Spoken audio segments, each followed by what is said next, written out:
সুপ্রিয় দর্শক মণ্ডলী, হাতিল আজকের সংবাদপত্রে আপনাদের সবাইকে স্বাগত জানাচ্ছি। দর্শক মণ্ডলী, আমাদের সঙ্গে রয়েছেন শাকিল চৌধুরী, চেয়ারম্যান এনআরবি। শাকিল, আপনাকে স্বাগত। শিরোনাম দেখে নিচ্ছি। বাংলাদেশ প্রতিদিন মাঠ ছাড়ছেন নেতারা, 15 বছর পর সেনাকুঞ্জে যাচ্ছেন খালেদা জিয়া।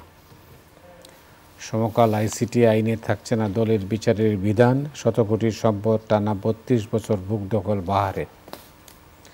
মানবজমিন রণক্ষেত্র সায়েন্স ল্যাব, দুদকে অদৃশ্য ভূত ঝুলে থাকে মামলা অনুসন্ধান। আমাদের সময় বিদেশে সংগঠিত অপরাধের বিচারও করা যাবে, নিরাপত্তা ভরসা আস্থার প্রতীক সশস্ত্র বাহিনী। কালের কণ্ঠ, রাজনৈতিক দল নিষিদ্ধ করার বিধান থাকছে না, জেনারেল ওয়াকারের সঠিক সিদ্ধান্তে সশস্ত্র বাহিনী আবারও আস্থার প্রতীক। আজকের পত্রিকা, বাজার ছেড়েছে 1 লাখ বিদেশি বিও, দলের শাস্তির সুপারিশ করার ক্ষমতা পাচ্ছেন না ট্রাইব্যুনাল। কালবেলা বহুমুখী তদবিরে চাপে প্রশাসন, 343 প্রভাবশালীর হিসাবে আটকা 14,000 কোটি। দেশ রূপান্তর যে কারণে দ্রুত ভোট চায় বিএনপি, দল নিষিদ্ধের বিধান বাদ রেখেই ট্রাইব্যুনাল অধ্যাদেশ। সময়ের আলো, থাকছে না রাজনৈতিক দল নিষিদ্ধের বিধান, সার্বিয়ান কসাইয়ের সঙ্গে জিয়াউলের তুলনা।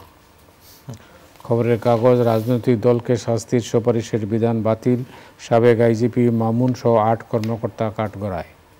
ইনকিলাব পেশাদারিত্ব না বিশ্বাসঘাতকতা, 34 জন ডিসি বিতর্কিত। দিনকাল, রাজনৈতিক দলের বিচারের সুপারিশ করতে পারবে ট্রাইব্যুনাল। আজ সেনাকুঞ্জে যাচ্ছেন খালেদা জিয়া। করতোয়া আইসিটি আইনে হচ্ছে না রাজনৈতিক দলের বিচার, আজ সশস্ত্র বাহিনী দিবস। Business standard, stock market faces টাকা 9,700 crore নেগেটিভ ইকুইটি বার্ডেন। শিরোনাম দেখলাম। আজ কিন্তু সশস্ত্র বাহিনী দিবস। দিবসটির অনেকগুলো তাৎপর্য আছে, সেটাকে আপনি কীভাবে দেখছেন? এটি খুবই ভালো। বাংলাদেশের স্বাধীন বাংলাদেশের ইতিহাসের একটি অন্যতম দিন এটি। আমাদের সশস্ত্র বাহিনী মহান মুক্তিযুদ্ধের মধ্য দিয়ে প্রতিষ্ঠিত হয়েছে এবং সর্বশেষ পর্যন্তও কিন্তু মানুষ এই প্রতিষ্ঠান প্রতি আস্থা রাখতে চায়, আস্থা রাখে। এবং আমরা চাইব যে অনাগত দিনগুলোতেও এই প্রতিষ্ঠান তার নেতৃত্ব, তার যোগ্যতা, তার মেধা এবং তার সত্যনিষ্ঠা দিয়ে মানুষের মনে বাংলাদেশের একটা নির্ভরতার জায়গা হিসেবে থাকবে। সকল অন্যায়ের বিরুদ্ধে তারা আমাদের সাথে জনগণের পাশে থাকবে এবং তার পেশাগত দায়িত্ব পালনে তারা বলিষ্ঠ থাকবেন, এটি আমাদের কামনা। এবারের সশস্ত্র বাহিনী দিবসে একটা উল্লেখযোগ্য ঘটনা হচ্ছে যে বিএনপির চেয়ারপারসন বেগম খালেদা জিয়া যাচ্ছেন প্রায় 15 বছর পর।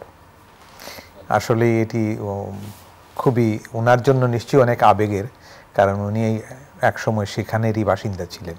উনি তো ভিতরেই ছিলেন সারা জীবন, সেনাপ্রধানের স্ত্রী হিসেবেও ছিলেন, যে কারণে উনার জন্য অনেক বছর পরে তিনি হয়তো সসম্মানে একটা আমন্ত্রণ পেয়েছেন এবং আমরা শুনেছি যে উনি তার শারীরিক সুস্থতা যদি ঠিক থাকে তাহলে উনি সেই অনুষ্ঠানে অংশগ্রহণ করবেন।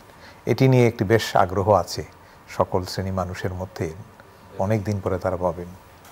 ধন্যবাদ। আপনি জানেন যে আন্তর্জাতিক অপরাধ আইনে একটা পরিবর্তন আনা হয়েছে। আগে যেটা বলা হয়েছে রাজনৈতিক দল নিষিদ্ধ করা যাবে, এবারে যেটা সংশোধনী সেটাতে কিন্তু সেটা রাখা হয়নি। এটা খুব ভালো একটা কাজ হয়েছে। আমার মনে হয় ইনিশিয়ালি এটি রাখার চিন্তা থাকলেও শেষ পর্যন্ত যে এটি রাখা হয়নি, এটিকে কম্পারেটিভলি বিতর্কের বাইরে রাখা গেল আর কি। যেমন রাজনৈতিক দলকে নিষিদ্ধের কথা বললেই কিন্তু আন্তর্জাতিক মত প্রকাশের স্বাধীনতা সহ বিভিন্ন বিষয়ে সমাবেশের স্বাধীনতা ইত্যাদি বিষয়গুলো সামনে আসতো এবং যে সকল রাজনৈতিক দল ক্ষতিগ্রস্ত হতেন তারা কিন্তু এটি আন্তর্জাতিক সম্প্রদায়ের নজরে নিতেন এবং সেই আইনটি বিতর্কিত হতো। তাতে গিয়ে মূল কাজটা করতে গিয়ে এই আইনের বা এই ট্রাইব্যুনালের একটা বিপত্তি হতো। এখান থেকে এটি অন্তত মুক্তি পেল আর কি।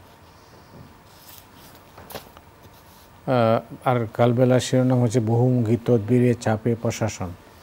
খুবই খারাপ অবস্থা এটি। রিয়েলি আমি বুঝতে পারছি না যে কিভাবে এখান থেকে উত্তরণ ঘটানো সম্ভব, কারণ দেশে বিদেশে আমাদেরকে কিন্তু চলতে হচ্ছে, আমাদের বাস্তবতাটাকে নিয়েই চলতে হচ্ছে এবং সকলের সাথে প্রতিযোগিতা করেই কিন্তু বাংলাদেশকে চলতে হচ্ছে।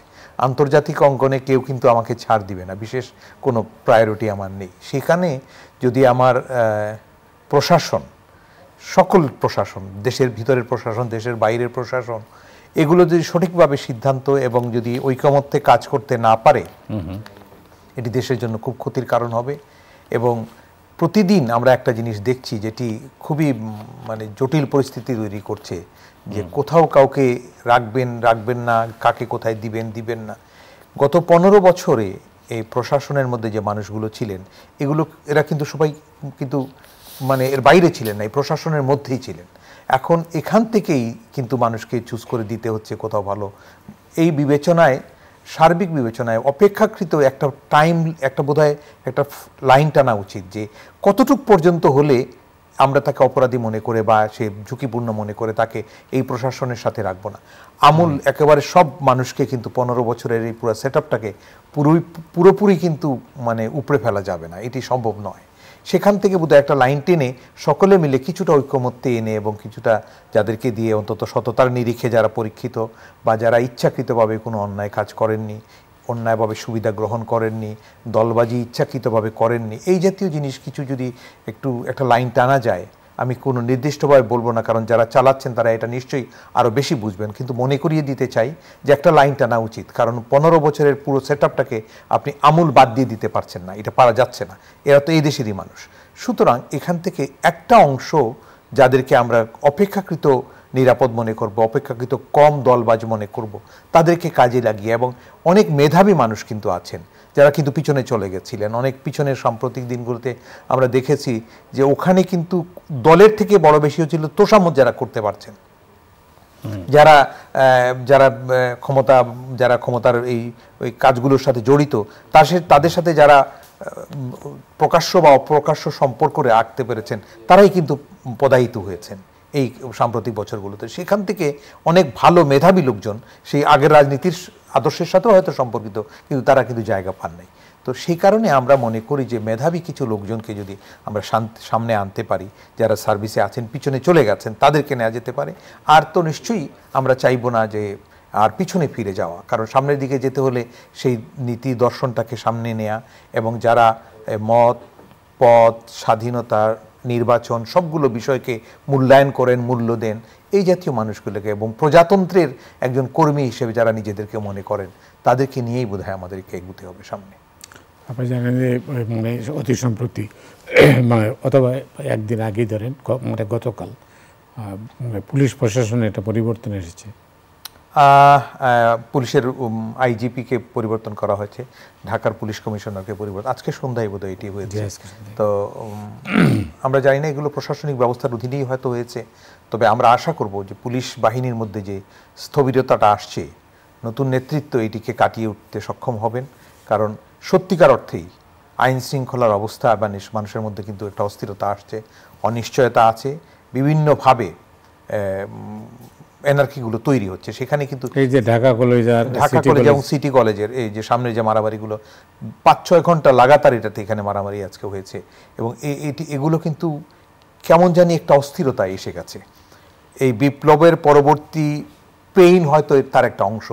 তরুণরা উজ্জীবিত ছিলেন, টকবক করছিল তাদের বিপ্লবের চেতনায় বা অপরাধের বা অন্যায্যতার বিরুদ্ধে তাদের যে আগ্রহ, এটিকে প্রশমিত এখনো না হয়ে নানানভাবে এটি হয়তো বিকশিত হচ্ছে। এটি কিন্তু আমি মনে করব আমাদের ছাত্র তরুণ জনতা যারা আছেন তারা এটি রিয়েলাইজ করবেন, যত তাড়াতাড়ি তারা এই উত্তেজনা কন্টেইন করতে পারবেন, ততই কিন্তু দেশের জন্য এবং তাদের জন্য মঙ্গল। তারা যে সম্মানের জায়গায় আসছেন জাতির কাছে, সেটি রক্ষা করবার জন্য কিন্তু তাদেরকে এই উত্তেজনা প্রশমনের জায়গায় যেতে হবে। ব্যবসা বাণিজ্যের খবর কি? ব্যবসা বাণিজ্যের খবর খুব একটা ভালো নয়। বাজারের অবস্থা খুবই অস্থির। বিভিন্ন নিম্ন আয়ের মানুষজন ঢাকা ছাড়ার পরিকল্পনা করছেন, কিভাবে ঢাকা ছেড়ে গ্রামে গিয়েও থাকতে পারবেন কিনা এগুলো হিসাব কিতাব করছেন। আজকেও আমি আমাদের একজন সাপোর্ট স্টাফ, সে বলছিল স্যার দীর্ঘদিন ঢাকায় ছিলাম, যাও একটু সঞ্চয় হতো, এখন আর পেরে উঠছি না, এখন চেষ্টা করছি বাচ্চাটাকে কোথাও শিফট করা যায় গ্রামে, নিজেও কিভাবে যাওয়া যায়, কি করতে পারি। এই যে চিন্তা মানুষের মধ্যে এসছে, এটি খুব মানে বিপদে পড়ে মানুষ এই চিন্তাগুলো করছেন।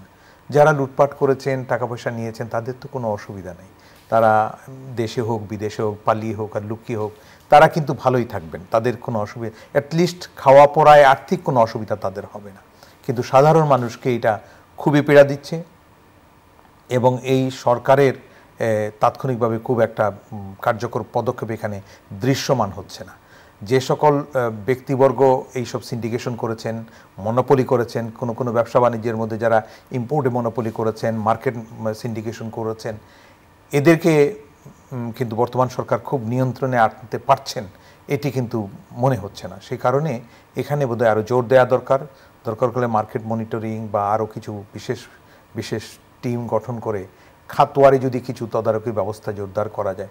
কতটা পারা যাবে ঠিক জানি না, কারণ যারা আছেন এই উপদেষ্টা পরিষদের মধ্যে তারা যে খুব মার্কেট এক্সপার্ট বা পলিটিক্যাল এক্সপার্ট এরকম লোক কিন্তু নেই। এরা ভালো মানুষ, অভিজ্ঞ মানুষ, কিন্তু এই অভিজ্ঞতা, রাজনীতির অভিজ্ঞতা তাদের অল্প আছে, যে কারণে এই প্রতিষ্ঠানগুলো, সংগঠনগুলো কিভাবে একটা মনোপলি করে বা কিভাবে সিন্ডিকেশন করে এটাকে রোধ করবার জন্য আমি একটা জিনিস বলবো যে সবাই সব কিছু জানবেন তা নয়, তবে যারা জানেন, যারা এগুলো নিয়ে ঘাটাঘাটি করেছেন তাদের সাথে প্রকাশ্যে হোক অপ্রকাশ্যে হোক মত বিনিময় করা উচিত, যাতে করে এখান থেকে তারা কিছুটা আইডিয়া পেতে পারেন কিভাবে এই বিষয়গুলোকে নিয়ন্ত্রণে আনা যায়। এই যে ট্যাক্স ভ্যাট এইগুলো কমিয়ে দেওয়া হচ্ছে ইম্পোর্টের ব্যাপারে, কিন্তু তার রিফ্লেকশন কিন্তু মার্কেটে বাজারে নেই, মূল্যটা তো সেভাবে কমছে না, এটি একটি কারণ আছে। আর যারা সিন্ডিকেশন করেছেন তারা তো তাদের নিজেদের স্বার্থে করেছেন, তবে এদেরকে প্রশ্রয় কিন্তু কোনোভাবে দেয়া ঠিক হবে না, তাহলে কিন্তু আমরা আগের জায়গায় ফিরে যাব। এই প্রশ্রয় না দেওয়ার জন্যই কিন্তু এই আন্দোলন, এই সংগ্রাম, অন্যায্যতার বিরুদ্ধে কিন্তু সাধারণ মানুষের একটা বিস্ফোরণ ছিল এই জুলাই আগস্ট বিপ্লব। সেই কারণে আমরা মনে করব এখানে এদের সাথে কম্প্রোমাইজ করা যাবে না, বাট এদেরকে কন্টেইন করবার জন্য যা করা দরকার মানুষকে সাথে নিয়ে। এবং আমার আরেকটা জিনিস আমি একটু বলি, আমি যেটা ফিল করছি যে এই সরকার কিন্তু খুব অস্পৃশ্য কিছু হয়ে থাকার অবকাশ নেই। এই সরকারকে কিন্তু রাজনৈতিক প্রতিষ্ঠানগুলোর সাথে, যেমন ধরেন আগের একটা সরকার ছিলেন, সরকারের সাথে কিছু লোকজন সাথে ছিল, তারা কিছু কাজকর্ম করেছে, এদেরকে বাদ দিয়েও যদি আপনি মনে করেন বাকি যাদেরকে আছে তাদেরকে কনফিডেন্সে নিয়ে তাদের সাথে পর্যালোচনা করে অন্তত ঘন ঘন তাদের সাথে মত বিনিময় করে বা মতামত গ্রহণ করে যদি করা যায়, এরা কাজ করতে বেশি সহজ হবে এবং মাঠের স্বাচ্ছন্দ্য কিন্তু তারা পাবেন। আমার মনে হয় এই জায়গাটায় বোধহয় অভাব আছে কিনা আমি জানি না, কিন্তু দৃশ্যমান মনে হয় না, কারণ এত স্টেটমেন্টগুলো আসতেছে রাজনৈতিক প্রতিষ্ঠানগুলোর মধ্যে বিভিন্নভাবে বিভিন্ন সময়ে, কখনো কেউ বলছেন তারপরে একটু চেঞ্জ করছেন, কিন্তু একটা আগে যেটা বিপ্লবের জাস্ট ইমিডিয়েটলি যে ঐক্যতান ছিল, যে এক সুরে কথা বলা ছিল, এক অবস্থান ছিল, এই 3 মাসের মধ্যে কিন্তু সেটার মধ্যে একটা ছন্দপতন ঘটে গেছে। এটি হওয়া উচিত নয়। যারা বিপ্লবের সময় আমরা বীর বলেছি বা যাদেরকে আমরা অনেক গুরুত্বপূর্ণ বা ভালো সম্মানিত করেছি, এদেরকে ভিলেন মনে করছি, কথাবার্তাগুলো বাজারে ছড়াচ্ছে, এগুলো এত তাড়াতাড়ি হলো, এটা কাম্য নয়। এটাকে কেন হলো বলে আপনার ধারণা? আমার ধারণা এখানে বিভিন্নজন বিভিন্ন মত পথের মানুষ কিন্তু এক হয়েছেন। এটি বলতে দ্বিধা নাই যে গত সরকারের সাথে যারা সম্পৃক্ত ছিলেন তারা ছাড়া বাকি সবাই কোনো না কোনোভাবে নিগৃহীত ছিলেন।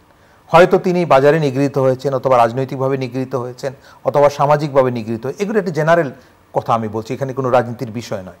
কারণ যারাই ক্ষমতায় ছিলেন তারাই কিন্তু তাদেরকে চেপেছেন।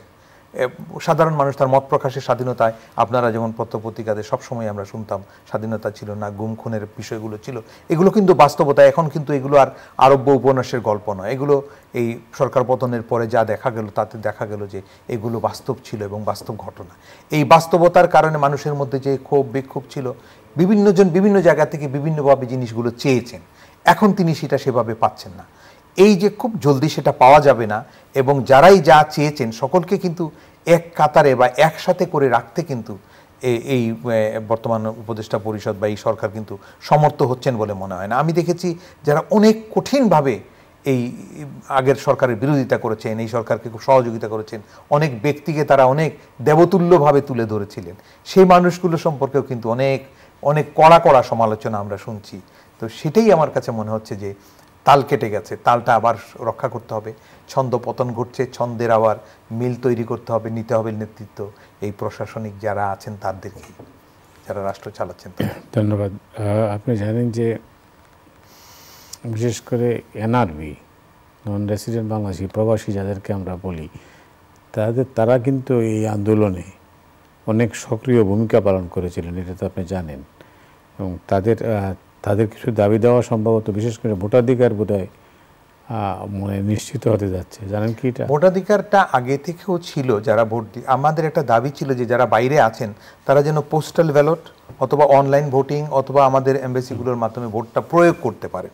প্রায় 2 কোটি মানুষ দেশের বাইরে থাকেন, কাজের উদ্দেশ্যে প্রায় 1,60,00,000 মতো মানুষ গেছেন, সেখানে শান্তিরক্ষী আছেন বাংলাদেশের প্রায় কয়েক হাজার বাইরে, দেশের বাইরে ছাত্র আছে, প্রতি বছর প্রায় 10,000 ছাত্র দেশের বাইরে পড়তে যাচ্ছেন এবং উচ্চশিক্ষার্থী তারা যায়। তো এই সব মিলিয়ে এবং দ্বৈত নাগরিক আমাদের আছেন যাদের ভোটাধিকার বাংলাদেশে আছে।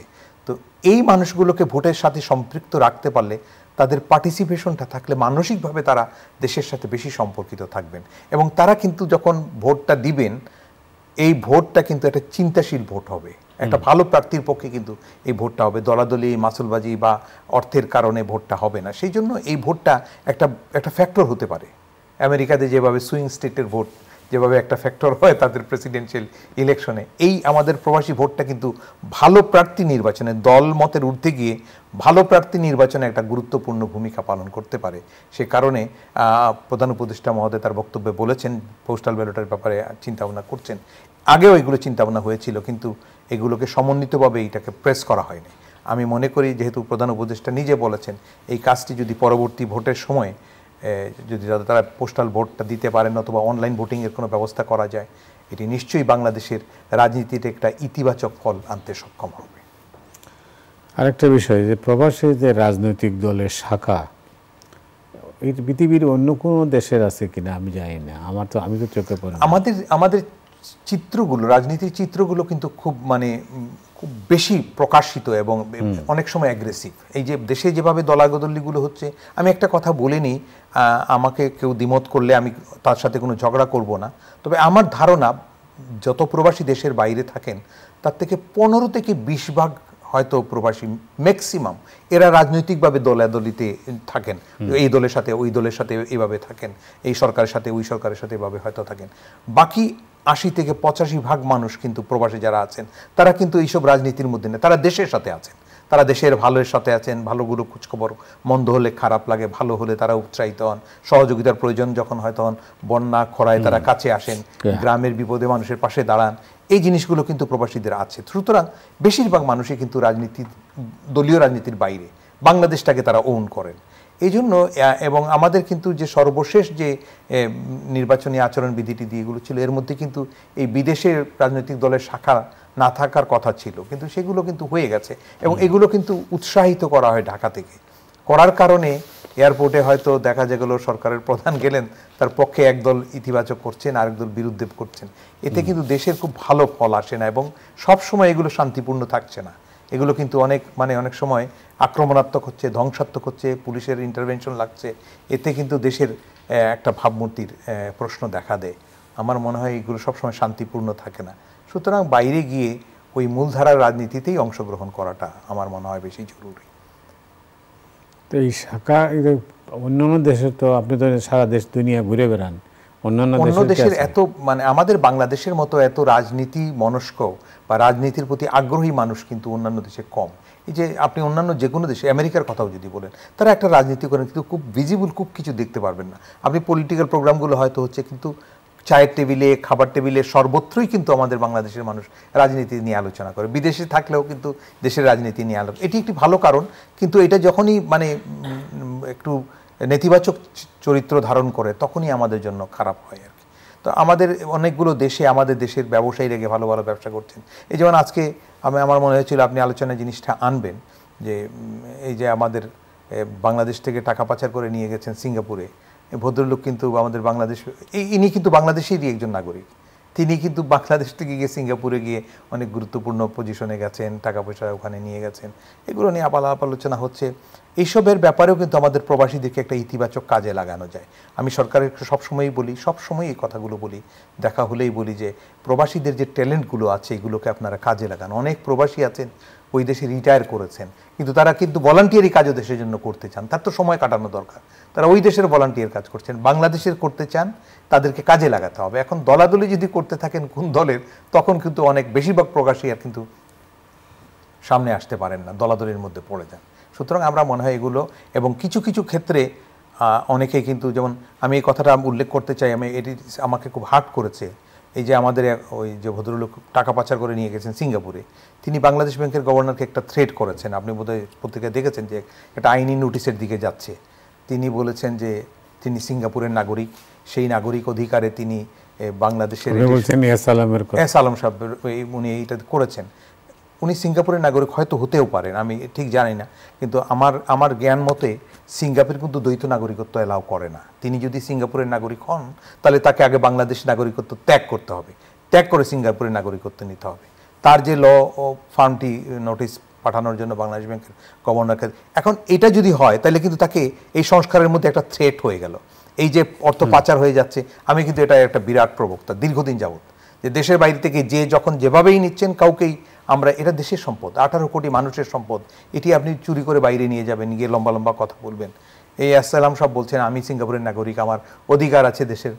এখন তিনি বাংলাদেশ থেকে টাকা চুরি করলেন, সরি কথাটা হয়তো এভাবেই যে টাকাটা নিয়ে গেছেন, এভাবে একটা অভিযোগ এসছে। বাংলাদেশ ব্যাংক বলছে তাদের কাছে পর্যাপ্ত তথ্য আছে, শুধু এখন নয়, এর আগেও কিন্তু পত্রপত্রিকায় অনেক প্রকাশিত হয়েছে, আমরা এগুলো নিউজগুলো দেখেছি, তখন সেটা সামনে এগোয়নি। বর্তমান গভর্নর এটাকে সিরিয়াসলি নিয়েছেন, করার চেষ্টা করছেন। এখন তাকে এটার উপরে থ্রেট করা মানে হলো আর কোনো পাচারকৃত টাকা ফিরিয়ে আনবার কোনো উদ্যোগ আর এগুবে না। আমরা এটা চাই এটা এগুক, কারণ এটা 18 কোটি মানুষের দেশের সম্পদ। সালাম সাহেব যদি এখানে করে থাকেন, তিনি বাংলাদেশের নাগরিক হন, এটা করবেন। আমার মনে হয় আপনারা, আমার একটা কথা মনে হচ্ছে যে গ্রাম দেশের মানুষ একটা কথা বলে যে এখন তিনি সিঙ্গাপুরের নাগরিক হিসাবে দাবি করছেন বা আইনি নোটিশ দিচ্ছেন। আমাদের গ্রাম দেশে একটা কথা আছে, আঙ্গবধূ আনবাড়ি যায় আঙ্গ আঙ্গিনা দিয়া। আমার বাংলাদেশের নাগরিক সালাম সাহেব টাকা পাচার করে সিঙ্গাপুরে ওখানে জমিয়েছেন, এখন সিঙ্গাপুরের নাগরিক হচ্ছেন, এখন বাংলাদেশকে গিয়ে থ্রেট করছেন সিঙ্গাপুরের হয়ে।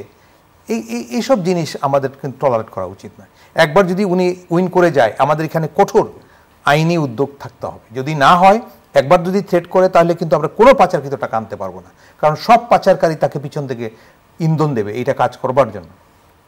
সরকারের উচিত হবে তিনি যেভাবে শক্ত ল ফার্ম দিবেন, তার থেকে ডাবল ল ফার্ম দিয়ে দেশের স্বার্থে এটাকে ফাইট করতে হবে, যাতে এখানে তিনি উইন করতে না পারে। ধন্যবাদ আপনাকে।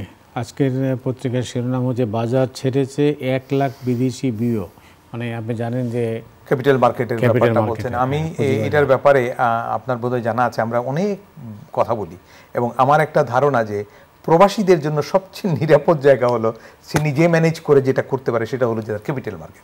5,000 থেকে নিয়ে 5 কোটি টাকা পর্যন্ত সে বিনিয়োগ করতে পারে, তার কারো কাছে যেতে হবে না, সে তার ট্যালেন্ট দিয়ে করতে পারে। এই বাজারটা সব সময় ভঙ্গুর ছিল। এই সরকার আসার পরে এখন অবশ্য একটা টার্মোইল সিচুয়েশন যাচ্ছে, এখন খুব সলিড কিছু আমরা পাবো না, কিন্তু এই সংস্কারের মধ্যে সরকার যদি এগুলোকেও যদি রাখতে পারেন, আমি জানি না কতটা ওনারা পারবেন, কারণ এত বড় ক্যানভাস নিলে ওনারা কত সময়ের মধ্যে এগুলো শেষ করবেন, এটা একটা ইস্যু আছে। আর আমরা খুবই অস্থির আছি, এবং প্রবাসীরা খুব অস্থির যে সরকার যদি একটা স্টেবল সিচুয়েশনে দেশটাকে নিয়ে একটা ইলেকশন পর্যন্ত যেতে না পারেন, তাহলে কিন্তু চরম অরাজকতা তৈরি হবে দেশে এবং বিদেশে। এতে দেশি মানুষও ক্ষতিগ্রস্ত হবে, প্রবাসীরাও ক্ষতিগ্রস্ত হবে, আন্তর্জাতিক সম্পর্কগুলো আমাদের টানাপোড়েনের মধ্যে পড়বে, কারণ সব দেশ তো আর আমার সাথে বন্ধু নয় এবং আত্মীয়তার সম্পর্কে সম্পর্কিত নয়। তাদের সাথে আমার সম্পর্ক কিন্তু উইন উইন অবস্থা থেকে। আমি যদি আমার উইন উইন অবস্থা ধরে রাখতে না পারি, তাইলে আমার প্রতিযোগী দেশ, অন্যরা যারা আমার ভালো চায় না, তারা আমার বিরুদ্ধে লাগবে। সেই জন্য আমাকে সতর্ক হয়ে কাজগুলো শেষের দিকে আনতে হবে। এবং আমি আরও 2-1টা জায়গায় বলেছি যে কতটা সংস্কার করব তার একটা সূচি ঠিক করে তিনারাই করুন, যেগুলো প্রায়োরিটি বেসিসে করা দরকার, এবং রাজনীতিবিদদের সাথে, রাজনৈতিক দলগুলোর সাথে একটা ঐক্যমতে আসা উচিত। তা না হলে অনেকগুলো কাজ তারা করবেন এগুলো কন্টিনিউ করবার জন্য। আপনার মনে আছে কিনা 111 পরবর্তী সময়ে আমাদের কীরকম কথা হয়েছিল, 3 জোটের রূপরেখা নিয়ে এরশাদ বিরোধী আন্দোলনের পরে হয়েছিল, এরপরে কিন্তু এগুলো কোনোটাই সাস্টেইন করে নাই। তো আমাকে সাস্টেইনেবল একটা যদি সংস্কার করতে হয়, রাজনীতিবিদদের মধ্যে আনতে হবে, কারণ নির্বাচন পরবর্তী সময়ে রাজনীতিবিদরাই কিন্তু দেশটা চালাবেন। তাদের সাথে একটা ঐকমত্য না থাকলে, তাদের যদি একটা মনোভাব যদি ইতিবাচক এই ধারায় না থাকে, এগুলো পরে রেটিফিকেশন করা যাবে না এবং এগুলো রক্ষা করাও কঠিন হয়ে দাঁড়াবে। এবং যারা এগুলো করবেন, বিশেষ করে আমাদের এই যে ছাত্র জনতার যারা এই আন্দোলন সংগ্রামে ছিলেন, সকলেই কিন্তু ক্ষতিগ্রস্ত হবেন, এবং সকলের স্বার্থেই এটি করা উচিত। এবং এটা করতে পারলেই, রাজনীতিবিদদের সাথে আলোচনা না করলে আমার মনে হয় এই হস্তান্তর প্রক্রিয়া অনেক বিলম্বিত হবে। প্রত্যেকেই যার যার সেফ এক্সিট চাইবেন। এই সেফ এক্সিটের জন্য সবার আগে দরকার রাজনীতিবিদদের সাথে কথা বলা এবং তাদেরকে কনফিডেন্সে নেওয়া। বিএনপি বলেছে, বিএনপি স্থায়ী কমিটির বৈঠকে বলা হয়েছে যে নির্বাচন বিলম্বিত হলে দেশের সংকট তৈরি হবে। ন্যাচারালি তারা তো চাইছেন না, এবং এক হচ্ছে যে আইন শৃঙ্খলা পরিস্থিতিটা একটা জটিল পরিস্থিতিতে আছে। বিএনপি চাইছেন যে খুব তাড়াতাড়ি, সবসময় তারা রাজনীতির কথাটা বলছেন এবং যৌক্তিক বলেছিলেন, এখন আরেকটু টাফ হয়েছেন। আমার মনে হয় সরকারের একটা মোটামুটি এই কদিনে ওনারা বুঝতে পেরেছেন কি পর্যন্ত করা যাবে। এই আলোচনাগুলো সবগুলো কিন্তু অন এয়ারে না এনেও কিছু আলোচনা কিন্তু নিজেদের মধ্যে করে ফেলেও একটা ঐকমত্য হওয়া উচিত, কারণ এই ঐকমত্য না হলে কিন্তু এই সরকারের খুব কঠিন হবে সবগুলো শেষ করে দিয়ে একটা স্মুথ ট্রানজিশন। এটার জন্যই কিন্তু দরকার। বিএনপি শুধু নয়, আরও যে সকল আন্দোলনকারী দল ছিল এরা কিন্তু সব বন্ধুভাবাপন্ন হয়ে আন্দোলন করেছেন, একসাথে একটা পরিবর্তন এনেছেন। কি এনেছেন, কিভাবে হচ্ছে পরবর্তীতে এটা কন্টিনিউ করার জন্য ঐকমত্য না থাকলে এবং নিজেদের সাথে যদি মতের মিল না থাকে তাহলে কিন্তু জটিলতা তৈরি হবে। কারণ নানা পক্ষীয় মানুষ কিন্তু নানান রকমের ধারার মানুষ একসাথে হয়ে কিন্তু এই আন্দোলন করেছে। সকলকে না খুব টাফ হবে, তারপরেও উদ্যোগটা থাকা উচিত এবং ঘন ঘন মত বিনিময় হওয়া উচিত। অন এয়ারের কথা বলছি না আমি, অফ এয়ারেও কিন্তু হতে পারে, বিভিন্ন মাধ্যমেও এগুলো হতে পারে। এগুলো কিন্তু যারা আছেন তারা জানেন, কিছু কিছু অত্যন্ত অভিজ্ঞ লোকজন আছেন যারা ডায়লগ করতে অক্ষম, মানে পারবেন অন্তত পলিটিক্যাল। ওখানে তো পাবলিক অ্যাফেয়ার্স এর দায়িত্বে কেউ মানে অ্যাডভাইজার নেই। আমার মনে হয় আমরা তরুণদের উপরে অনেক বেশি নির্ভর করে আছি, তাদের শক্তিটাই আমাদের বড় শক্তি হিসাবে আমাদেরকে এখানে এই পর্যন্ত নিয়ে এসছে। আমরা অন্যান্য আইন শৃঙ্খলা বাহিনীর শক্তিগুলোকে মনে করছি একটা শক্তি, কিন্তু সবচেয়ে চূড়ান্ত শক্তি হচ্ছে জনগণের শক্তি, এবং জনগণের শক্তির অভিভাবকত্ব হচ্ছে কিন্তু রাজনৈতিক প্রতিষ্ঠানগুলোর কাছে। সুতরাং রাজনৈতিক প্রতিষ্ঠানগুলোকেই আমাকে কনফিডেন্সে নিতে হবে, এবং এই অভিভাবকত্ব তাদের হাতে কিভাবে তাড়াতাড়ি দেয়া যায় এবং তাদেরকে মতামতের মধ্যে নেওয়া যায় সেটা যত তাড়াতাড়ি করা যাবে, যত সহজভাবে করা যাবে, ইনাদের এক্সিটটা তত সুন্দর হবে এবং আমরা তত তাড়াতাড়ি একটা গণতান্ত্রিক নির্বাচনের মধ্য দিয়ে পরবর্তী পর্যায়ে যেতে পারব। শাকিল চৌধুরী, আপনাকে অনেক অনেক ধন্যবাদ। দর্শক মণ্ডলী, আজ রাতের মতো এখানে বিদায় নিচ্ছি। আগামীকাল আবার দেখা হবে। শুভরাত্রি।